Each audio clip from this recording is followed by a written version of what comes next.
Good afternoon, everyone. I am Lisa Lord, and thank you for joining for this COVID-19 update and media conference. The first media conference by the new Minister of Health and Wellness, the Honourable Gooding-Edghill. Joining him today are the Chief Medical Officer, the Most Honourable Dr. Kenneth George, the Director of Medical Services at the Queen Elizabeth Hospital, Dr. Clyde, and Consultant Manager of Home Isolation, Dr. Adanna Grandison. And Minister Gooding-Edghill will begin.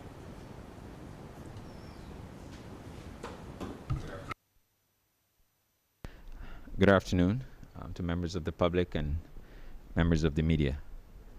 Let me first begin by thanking my predecessor, the Most Honourable Lieutenant Colonel Jeffrey Bostick, for his sterling leadership of the Ministry of Health and Wellness, and especially his leadership during the COVID-19 pandemic.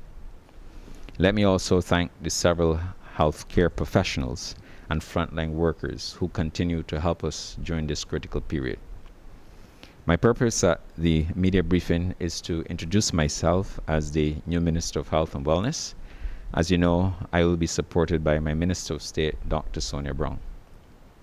As you would appreciate, the Ministry of Health is a very expansive ministry, and I'm still taking briefings from the technical team within the ministry. However, questions can be directed at the Chief Medical Officer, Dr. Kenneth George, Dr. Clyde, Director of Medical Services at the Queen Elizabeth Hospital, and Dr. Adanna Grandison.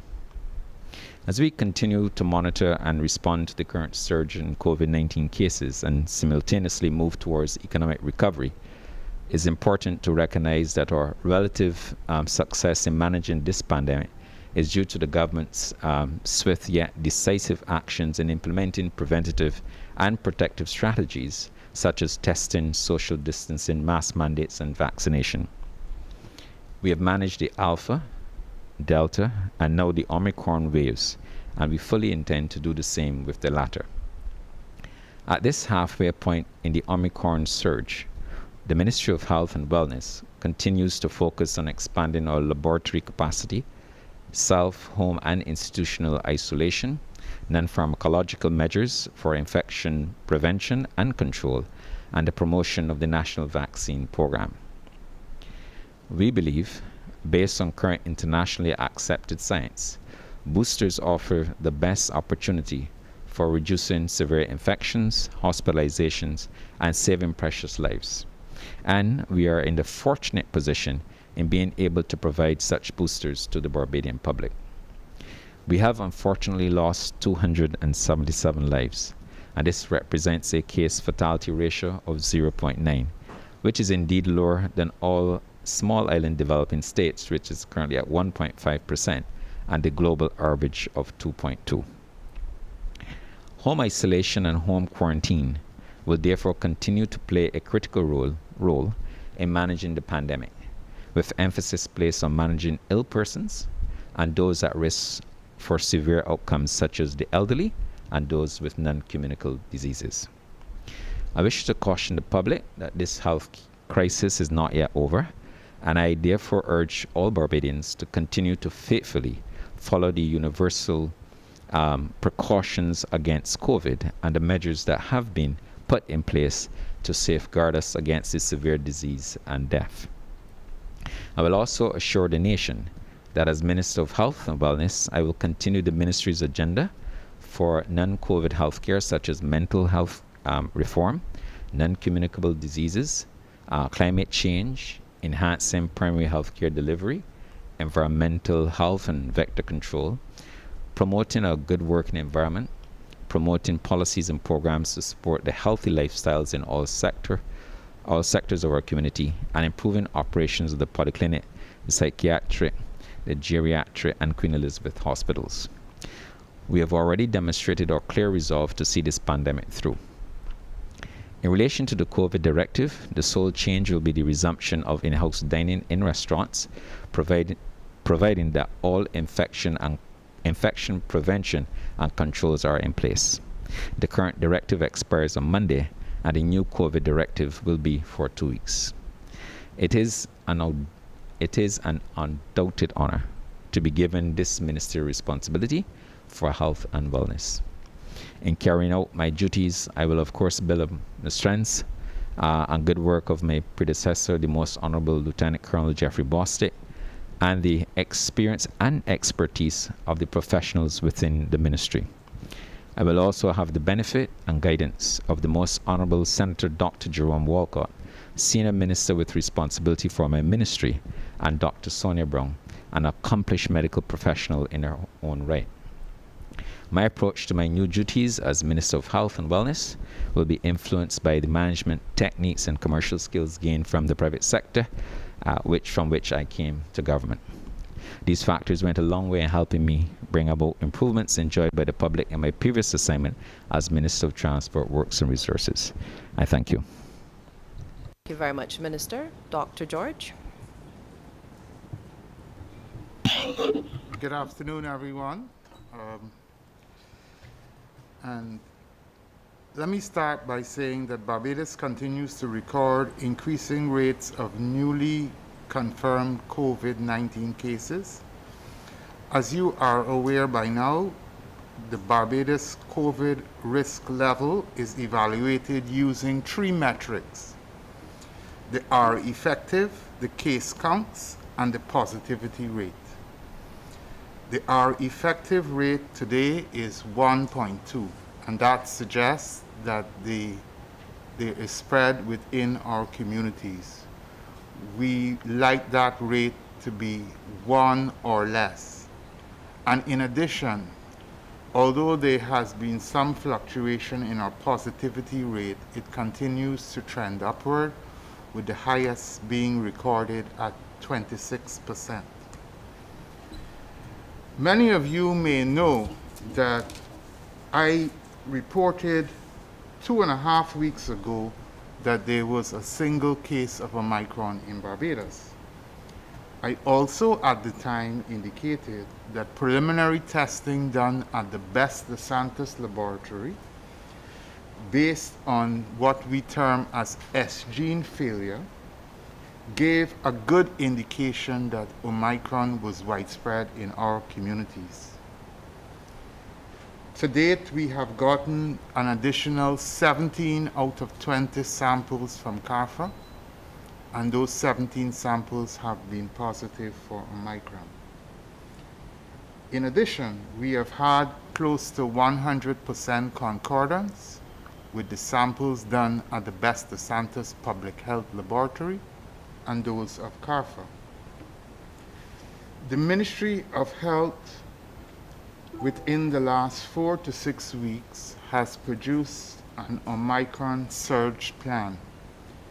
The pillars of this plan are self, home, and quarantine isolation, particularly looking at self and home isolation as a method to get us out of our current situation. 2, the protection of the vulnerable. 3, an enhanced vaccination approach, which embraces the use of boosters. 4, risk communication. And 5, engagement in critical stakeholders. I'm here to report that many of the elements I just raised in the search plan are currently operational. But where we are at as a country, we have outbreaks in several of our institutions, within the geriatric hospital, within the psychiatric hospital. We have 2 nursing homes and 1 children's home. And the spread of infection in these hospitals and nursing homes is testimony to the level of infection within our communities. In addition, you will hear this afternoon that how Queen Elizabeth Hospital is impacted at several of their levels of operation. So we have put some key strategies in place with respect to making sure, first, that the Queen Elizabeth Hospital is given some space to do what it needs to do. What I mean by that is that we are actively going to be rolling out 1 to as high as 3 satellite sites. These satellite sites are not going to be school-based satellite sites. These satellite sites are intended to provide care and support for individuals who are either ill or moderately ill. Remember that we have a coding system. Greens, in home isolation, we have a coding system. Greens, yellows, and reds. Reds go to Harrison's Point or to Sun Bay. The yellows are assessed by Dr. Grandison and her team, and the greens are expected to remain at their premises without leaving their homes for the designated period of isolation. We can manage this type of system, but we need the full cooperation of the public. The last thing the Ministry of Health will like is that persons who are in isolation are breaching the isolation protocols. When you are in isolation, you are deemed to be infectious, and therefore it is highly important that you remain in your homes, at your locations, and stay put. We will continue to work with all our partners. I just would like the country to know that we have had meetings with the Barbados Defense Force, the Royal Barbados Police Force, and other first responders in Barbados to make sure that they have their systems in place to be allowed to respond to the pandemic as we see fit. As the Minister has indicated, this is our third wave, and I am absolutely sure we can get through this together. I have said before that there's some responsibilities on the Ministry of Health side, but really the responsibility to get through this pandemic is to make sure that the public does the tried and tested arrangements that we have indicated in the public on several occasions. Therefore, our metrics are up. Based on our projections, we had some projections by the University of the West Indies, and they indicated a wave of about 8 to 10 weeks. We believe we are in week 4 to 5, so I believe we are somewhere in the middle, and I will hope shortly that our numbers start to trend back downwards. So those are my opening words, and I hope that my message goes to every Barbadian household that we all have to play our part in managing disease at this point in time. Thank you so much. And thank you, Dr. George. Now, Dr. Cave will provide an update regarding what is happening at the Queen Elizabeth Hospital. Dr. Cave? Good afternoon, and thank you very much for this opportunity to welcome the Minister publicly to his new ministry and to the Queen Elizabeth Hospital. Ever since the hospital opened its doors in 1964, not for a single day have we ever deserted the people of Barbados in caring for their health needs. We've done that through natural disasters, through mass casualties. Particularly, we have stood by individuals and their families and their health crises, and this COVID pandemic is no different. For almost 2 years, we have stood by the country and evolved and changed as needs be. I am particularly proud that we have not ceased any of our essential services. Certainly, we have had to slow them down and at times pause, but unlike many of our Caribbean countries, we have endeavored successfully to keep our main hospital relatively COVID-free and to maintain our non-COVID services. As you will appreciate, the COVID pandemic means that we have a new category of patient to look after. Those who may be or are affected by the coronavirus to varying degrees. That is primarily the responsibility of the isolation stream of our healthcare system. But because of the Queen Elizabeth Hospital by nature being our major point for the most severely ill to be cared for, we are the repository of the major expertise and equipment for saving lives. We obviously have to bridge the gap between being a non-COVID, non-infectious environment, which is what we try to do for our patients. And we are thankful that the public has largely worked with us in this respect. We know that the visiting restrictions that we have had to impose to try and keep the virus out of our wards has been difficult. But we also know that it has been successful, and we thank you for your cooperation. Our clinics have had to be scaled back through the use of telemedicine and the assistance of our Transitional Community Care Program, which is a new initiative to help the most vulnerable remain in their homes safely. But we know that when people are anxious, especially if they have been told or suspected that they are COVID positive, they will want to come to the hospital. That has been our culture. And the place of first contact is usually the accident and emergency department. Because of the large volume of ill patients, both COVID ill and non-COVID ill, coming to our accident and emergency department, we really cannot entertain people who are potentially infectious waiting for long times because of relatively low priority illnesses.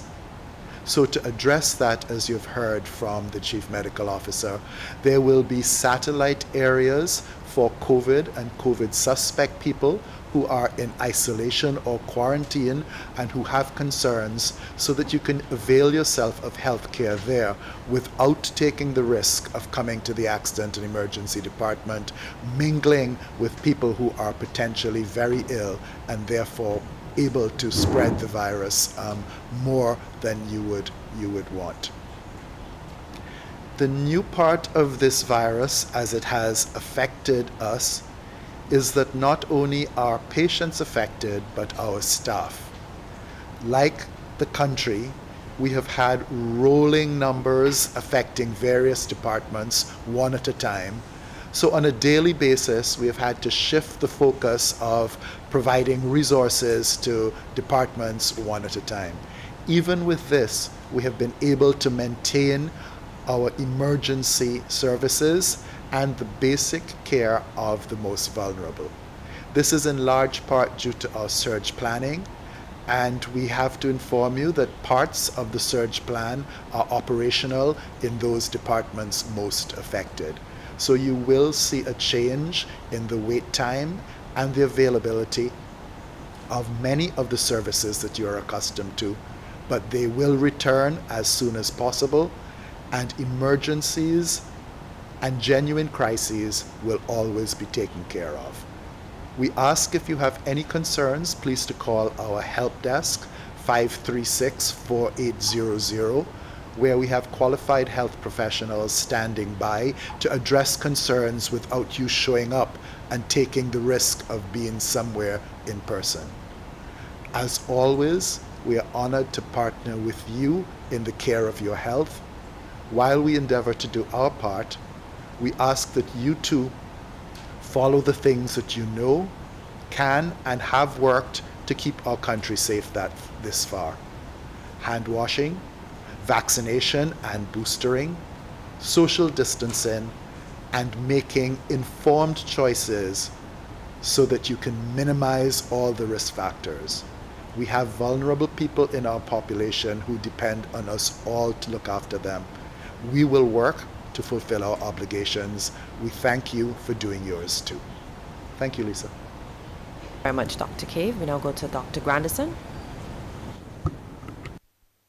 Hello, good evening, everyone. Since I would have last been on the press briefing, I am here now to allow you to know that home isolation is in its second wave, as we're all aware, with Omicron. And we continue to have a pattern of predominantly well persons in home isolation. We have a maximum at this point in time, based on our dashboard, 9,575 persons in the home isolation program, with over 3,426 of them being green. Since the commencement of the Omicron wave, our program has also changed a bit in terms of persons who are allowed to stay at home. Dr. George would have spoken in terms of a self-isolation component, and we are happy to say that this part of the program has been going quite seamlessly, and we continue to ask that if persons at any point in time should develop symptoms as they have and they're concerned about, to please contact our call center or our operations center to gain care. Since this Omicron wave has started, the pattern for COVID has somewhat changed in terms of symptoms that patients may present with. We have seen persons with increased cases of vomiting and diarrhea for this particular wave. And so at this point in time, I would encourage persons that if at any point in time during their illness or the course of their illness, that they ensure to remain hydrated. How do you do that? In medicine, we usually say slow and steady wins the race. Quite often we think that if we have a large vomitus or a very large watery bowel movement, and we don't always feel like eating or drinking, that we just stay away from fluids. Or if we are going to take in fluids, that we need to do a very large amount in a short space of time. What I'm saying to you is take it nice and slow, small volumes of fluid to ensure that you do not become dehydrated. Also, during this period, we have had the greatest number of discharges for the program, and we continue to work quite valiantly. Our team is actually working around the clock, 24 hours, to ensure that persons are discharged in as timely a fashion as physically possible. However, if at any point in time you should develop symptoms in keeping with shortness of breath, feeling extremely weak and tired, having any episodes where the family members have noticed that you've lost consciousness or you have fainted, please certainly reach out for assistance. The Omicron wave has demonstrated that for the majority of persons, especially those who are vaccinated, that this course can be quite mild. However, given the background predominance of our NCDs, I also want to encourage the Barbadian public to pay attention to your non-COVID health. Monitoring your blood pressure, monitoring your blood sugars, and certainly eating better than ever before and sensibly is of utmost importance at this point in time. We also know that we have continued to have very minimal cases, although from a clinical standpoint, we consider it a lot. We have 8 deaths within our home isolation program, and in our opinion, that is 8 too much. And we would like to continue to keep our deaths within community as low as possible. Certainly, we will continue to provide care and access to care as much as we can. And we are happy to be moving in the direction of an assessment center that is dedicated for persons who are either COVID indeterminate. So you may have been in a household with someone and that person is positive. You are now displaying symptoms, but you do not have a confirmed PCR test. The assessment center that Dr. George would have spoken to is certainly of utmost importance because it allows a dedicated space for you to be assessed and managed as you are made aware of your COVID status. Also, I want to encourage persons that if they should at any point in time perform a rapid PCR test, whether at home or with any facility, especially if you have been symptomatic, to please follow up with a PCR test as soon as possible, because that is important in terms of us being able to monitor and fast track you through our system. And I really want to urge persons to continue to test as they are. I am happy to state that our refusal rate is at an all-time low. And this is the refusal of transport. And the last time that I came on the actual press briefing, I would have asked persons to really reconsider not refusing care. On our dashboard, we only have 80 persons who have refused care, especially during a very large Omicron wave. And I think that that is extremely commendable. It speaks to the importance that, as the Barbadian public is now aware, that this is not just a normal flu, but certainly it's not something for us to panic about. And also that our isolation facilities are there to provide you with the care that you need, and they do so quite competently. So at this point in time, I am going to stop and pass it back over to Dr. George or Lisa. Thank you, Lisa. Dr. Grandison, yes, we're going back to Dr. George. Yeah, so I'm just going to follow up and mention three quick bits of information that the public needs to know. First, effective immediately, the quarantine period for persons is no longer 5 days. Quarantine is for 3 days, and you retest on the 4th day. This was instituted based on the epidemiology and the science of transmission of Omicron. So that if you are going to be in quarantine, your quarantine, if you remember that you go into quarantine if you have been exposed. And if you are exposed, the quarantine period is 3 days, and you retest on day 4 to exit quarantine. The second bit of information I will leave with you is with respect to Harrison's Point and Sunbay Hotel. We have a total of 151 individuals in those places, and within Harrison's Point facility specifically, there are 111 individuals. And most of those individuals are between primary A, primary B, but over 70% of those individuals are in secondary. The other issue is that the persons requiring oxygen, assisted ventilation, and ventilation is 18, and we only have 2 individuals who are on intubated and on complete ventilation at this time. The occupancy of Harrison's Point is between 35 and 40%.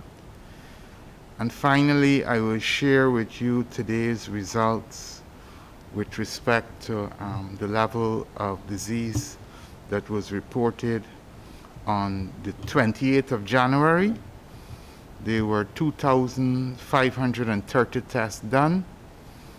There were 613 new positive cases, and 12 persons will be released from isolation today. Thank you so much.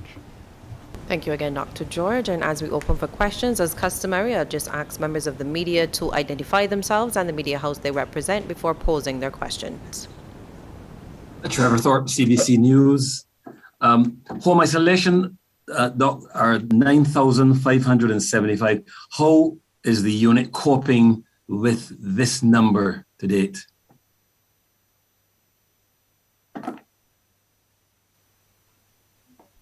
Thank you very much, Mr. Thorpe. As you know, this is probably the highest number that we've had in home isolation. But I want to say that because of the change in the program, and especially the change has really been guided by the course of Omicron. But the change of the program into a partial self-isolation at home and a home isolation with monitoring has really allowed for us to be able to cope quite nicely with the home isolation program. There are still a number of persons that we continue to follow up on. And so at this point in time, I would say that it is stressed. it is stressed, but we are coping. It is not a situation where the numbers are overwhelming and we have essentially exhausted our human resource. But we look always for more efficient ways of handling the home isolation program with the use of technology.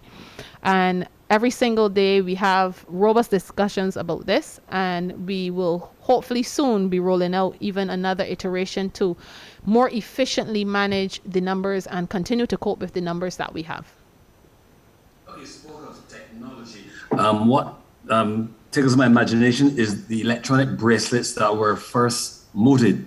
Have they been put in place? And if so, if not, when can we expect them? So as to combat the spread of this virus. So the bracelets are not in place at this point in time, and it's simply because with over 3,000 persons that are in green and another close to 3,000 persons in the yellow category, you have approximately 6,000 persons at home. We don't think at this point in time that that is probably the most effective way of keeping persons at home. Certainly what we have noticed is the vast majority of Barbadians actually abide by the rules and regulations. We do have some persons who probably, even if they had the bracelet and they had the opportunity to probably manipulate it, cut it off and not allow it to charge, they would probably still continue to roam Barbados. But for the vast majority of persons, they actually abide by the regulations and they have been keeping at home. What I will say as well is that here in Barbados, we have our own Caribbean security. Where persons have called into our call centers and the actual ops center and have quietly informed us of some person that they may have seen walking around who they knew because they are checking in on their community, that this person is now roaming in the household, and we usually send our COVID monitoring unit to investigate these persons, and those persons are dealt with appropriately. But for the vast majority of cases, we don't have a challenge at this point in time. Yes, good afternoon. Colville Munzi from Nation News. A question for Dr. George yes. The areas earmarked for satellite locations, have you identified those areas as yet?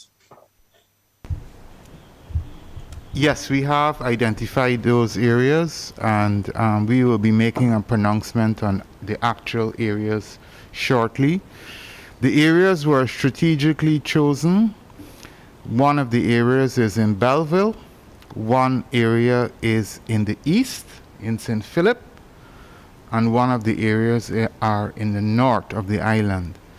The areas were carefully selected based on their ability to manage patients.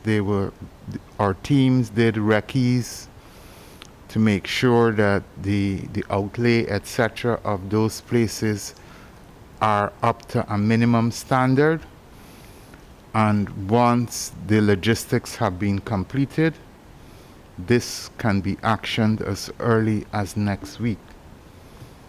This is a good method, as I indicated, to give the Queen Elizabeth Hospital a buffer which is under stress. The Accident and Emergency Department is stressed because not only persons with COVID, but we also have to manage non-COVID cases. And therefore, if we have a step-down facility that can manage the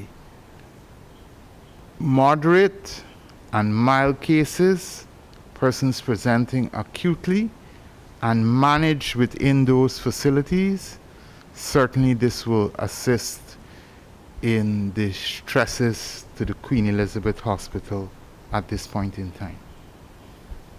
I have another question for the Minister of Health, Minister Gooding-Edghill.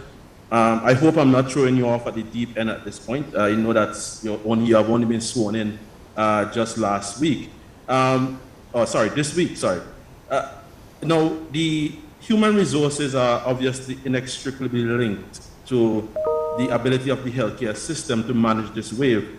However, we have an ongoing nursing strike at this point that has been dragging on for the better part of 8 weeks. Has there been any discussion thus far in how this is going to be addressed with some level of urgency? Thank you. I certainly wouldn't allow you to throw me off. You would appreciate that I started receiving my briefings yesterday in the ministry, and therefore what I would like to suggest that those matters will be dealt with, and at the appropriate time we will speak to those matters. But I'm still taking my briefs. I know that the institutions are doing their utmost to maintain patient care, and that is ongoing. And you would have heard from others who've spoken before me about the work that they continue to do, notwithstanding our challenges. But we will deal with those matters at a later date. And members of the media, Dr. Grandison wanted to jump in here. I just wanted to inform persons, because I know there's a significant amount of panic, not a lot of panic, but a significant amount of panic in terms of how do you handle yourself as a COVID negative patient in the household of a COVID positive person. We have had a few unfortunate situations where persons would have become COVID positive and would have been asked to leave the home by their family members, placed on the outside. Now, COVID is certainly not a death sentence, and there are persons who have been in households with COVID positive persons who have never caught COVID. Certainly, the use of face masks is optimal. You need to ensure that you have a proper fitted face mask. If you have to share a bathroom, then the bathroom needs to be sanitized. All frequently touched surfaces, for instance, handles, sink knobs, the toilet bowl flap that allows you to flush. All of these high touch surfaces are extremely important that you sanitize them. If you do not have the antibacterial wipes that you may have in the household, your Lysol wipes, your Clorox wipes, then certainly you can use good old Clorox and water and mix it appropriately so that you can actually sanitize these areas.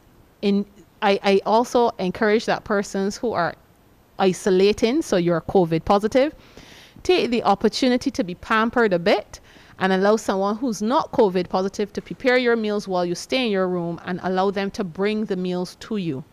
Your meals should be brought most preferably in disposable containers if you can do that, or if you can't and you're going to have to use reusable, so your normal crockery that you have at home, certainly ensure that you wash with warm soap and water and put them to dry.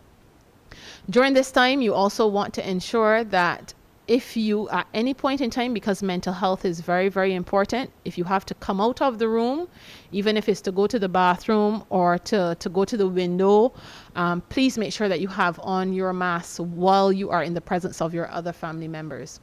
For those of you who have a very tight home situation where you may be even sharing a room, methods such as sleeping head to toe can be used. Certainly turning away from the person that you're sleeping in the bed with. And I know that there is the very unique situation of mummy and child. Certainly if the mummy is breastfeeding that child and the child is not COVID positive, mummy should be wearing her face mask with the baby in the household while she's breastfeeding the child.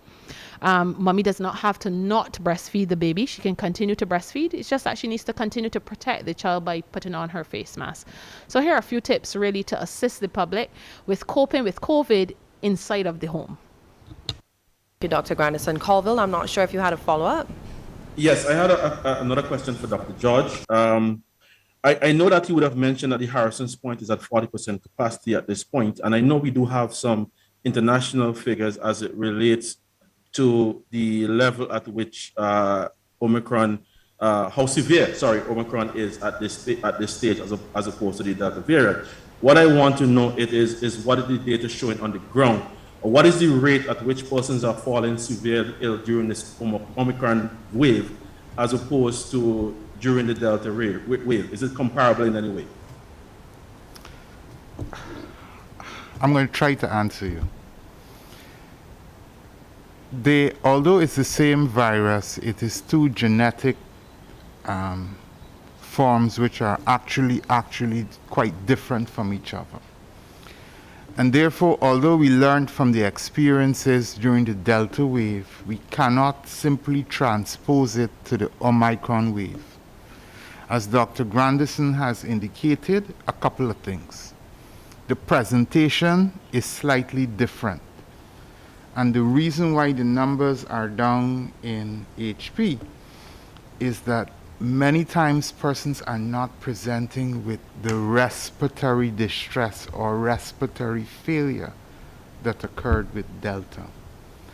We had situations in the hospital where persons were coming into QEH unable to breathe, and those persons indeed had poorer outcomes.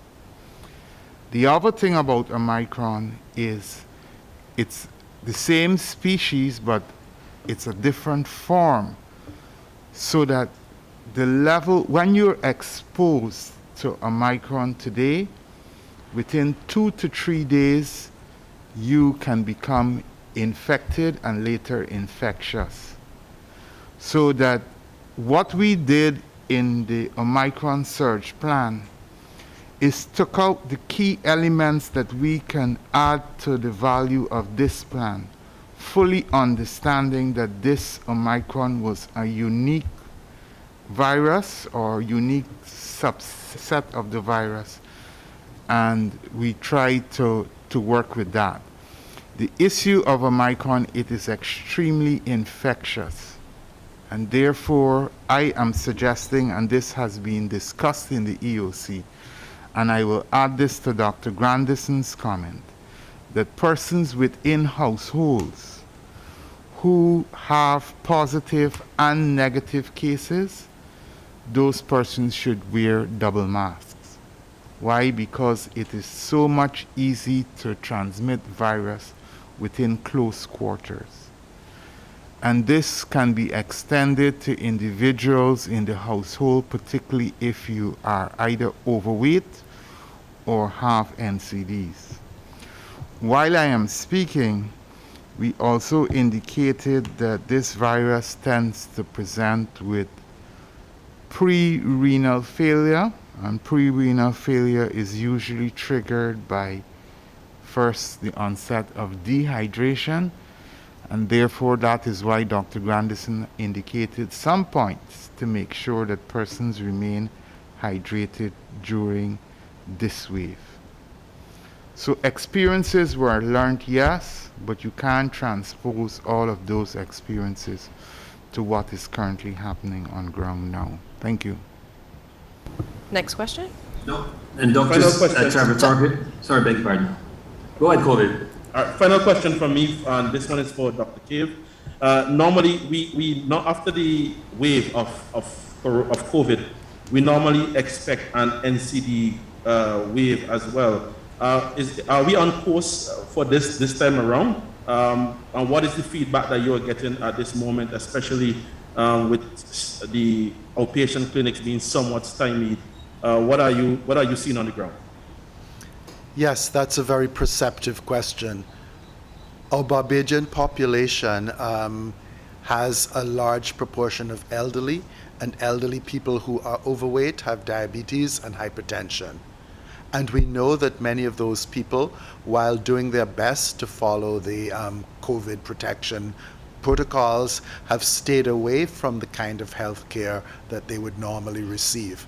And yes, we are seeing, as we saw after the Delta wave, that a large number of people are presenting in greater need than we would have anticipated.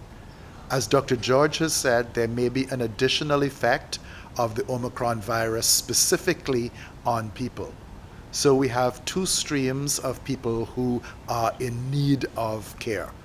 Those with chronic non-communicable diseases who have gotten worse faster than expected, possibly because they haven't availed themselves of the usual care, and those who have been relatively well, but their whole system is now challenged with an Omicron infection, which is why every effort, even for those who are not infected, but elderly and vulnerable, to take the precautions of diet, activity, and above all, hydration. And should there be any questions in a deviation of your help, of your health, please call our hotline where the professionals can help you negotiate the system to find the care that you need. Trevor, you had a final question? Yes, Dr. Cave, the doctors are working long hours, and how are you planning to avert this burnout that they're having? And two, the resignation of nurses added to the problems. Thank you very much for that question. In the beginning of the COVID pandemic, we felt the love of the public, you know, the banging of pots and the saying thank you on a mass scale. As people have become more and more involved in their own lives, that hasn't been quite so much in evidence. And yes, all our healthcare workers are tired. We've been doing this for nearly 2 years. Our healthcare workers, like everyone else in the country, have family members or themselves have been personally touched by COVID as an infection, or touched as a spin-off by unemployment of other family members because of closed institutions. So yes, our workers are under tremendous strain. We're not a big country where we can call on unemployed doctors or nurses. We've already done that. I think all the people who are able to help are already doing so. Our policies have to be on trying to protect our own. As healthcare providers, we always rise to an emergency. The problem here is prolonged emergencies. So whenever there seems to be a space between waves, that's when we're taking the opportunity for people to have vacations. We're trying to get people to address their physical health, but also their psychological and mental well-being. You're quite right, it has taken a toll, like people in the country, on the healthcare workers. And I really do appreciate your acknowledging that. Thank you so much. We do have one. Go ahead, Trevor. Before you go, we've got a number of visitors with King Cricket in Barbados, and they're not wearing masks at the Oval. 60% is the head count for the Oval, but we've got a lot of folk down there not wearing masks. What can we do to help stem this area for a surge in the Omicron variant or whatever variant may be blowing around? Perhaps I'm not the right person to answer that. As you will appreciate, our medicine is on the individual level, and certainly I can always urge everyone, visitor or local, to wear a mask. When in doubt, to double mask, wherever possible, social distance. But as far as the public health measures as to how we encourage this or enforce this on a mass scale, the public health officials are better poised to answer that. Dr. George will actually take that question. Dr. George will take that question, Trevor. Okay. The cricket is going on, and we are happy about that. There will be, from time to time, persons who don't observe or breach our protocols. Let me assure you that there is the party stand, and the party stand was allowed persons without masks because those individuals both had to show proof of vaccination and were tested within 24 hours of entry. If you test negative on rapid antigen tests within 24 hours of entry, your likelihood of you having COVID at the time is extremely small. And therefore, it was only allowed a specific subset of persons in Kensington. And those individuals should be showing proof of vaccination plus having a rapid antigen test. In addition, we also instituted rapid antigen tests for all workers associated with cricket. But I'm glad that you have brought this to my attention because this should not occur in the other stands. And I will certainly be chatting with Mr. Chapman and his team to see how we can manage this situation. Thank you. And we do have one final question that has come in for Dr. Grandison regarding the level of discharges.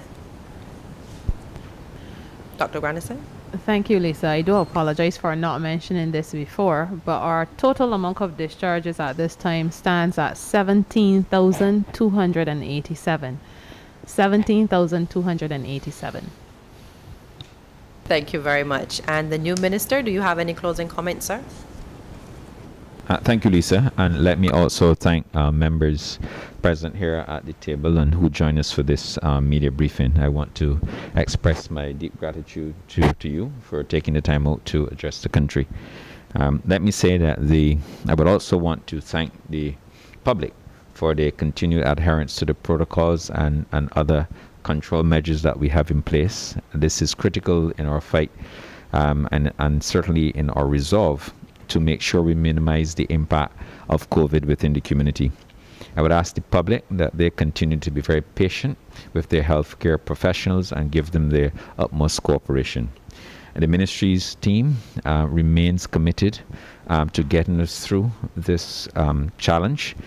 We have done so in the past, and I'm very confident that the ministry's team, along with all the supporting participants in this exercise, will do us just proud. And on that basis, I want to assure the country that the ministry will continue with its communication. We will, as needed and as necessary, report to the public on matters of urgent concern. But we also ask for your continued cooperation, especially in working with our healthcare professionals who continue to do us and make us proud. I thank you. Thank you very much. That was the Minister of Health and Wellness, the Honourable Gooding-Edghill. Let me also thank the Chief Medical Officer, the Most Honourable Dr. Kenneth George, the Director of Medical Services at the Queen Elizabeth Hospital, Dr. Clyde Cave, Consultant Manager of Home Isolation, Dr. Adanna Grandison, members of the media, and you for joining. Good evening.